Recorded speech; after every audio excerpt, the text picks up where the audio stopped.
মালয়েশিয়ায় কর্মী পাঠানোর নামে ১১৯ কোটি টাকা আত্মসাতের অভিযোগে করা মামলায় সাবেক এমপি মাসুদ উদ্দিন চৌধুরীকে গ্রেপ্তার দেখিয়েছে আদালত। দুদকের আবেদনে ঢাকার মহানগর বিশেষ দায়রা জজ আদালত এ আদেশ দেন। এর আগে গত ২২ মার্চ রাতে রাজধানীর বারিধারা ডিওএইচএস এর বাসা থেকে তাকে আটক করে ঢাকা মহানগর গোয়েন্দা পুলিশ।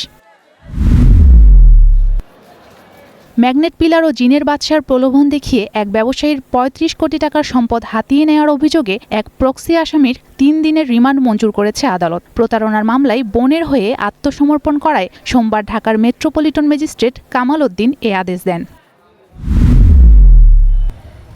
জাহাঙ্গীরনগর বিশ্ববিদ্যালয় প্রক্টর অফিসের সামনে এক শিক্ষার্থীকে ইফটিজিং ও কটূক্তির দায়ে ৩ জনকে আটক করা হয়েছে। নারী শিক্ষার্থীদের অনুমতি ছাড়া ভিডিও ধারণের অভিযোগে ক্যাম্পাসের এক দোকান কর্মচারীর সাথে বাকবিতণ্ডা হয় বিশ্ববিদ্যালয়ের শিক্ষার্থীদের। এ সময় ভিড়ের মধ্যে ওই শিক্ষার্থীর গায়ে হাত দেওয়ার অভিযোগ ওঠে দোকানির বিরুদ্ধে।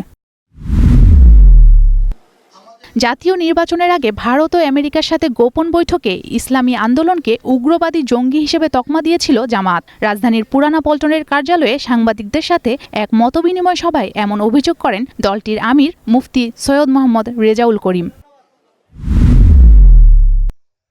ঝিনাইদহে ইলেকট্রিক ভ্যানে ধান মাড়াই করতে গিয়ে বিদ্যুৎ স্পৃষ্টে স্বামী স্ত্রী নিহত হয়েছেন। সকালে নিজ বাড়িতে তাদের মৃত্যু হয়। স্বামী স্ত্রীর এমন মৃত্যুতে এলাকায় শোকের ছায়া নেমে এসেছে। বিদ্যুৎ স্পৃষ্টে স্বামী স্ত্রীর মৃত্যুর ঘটনায় অপমৃত্যু মামলা হবে।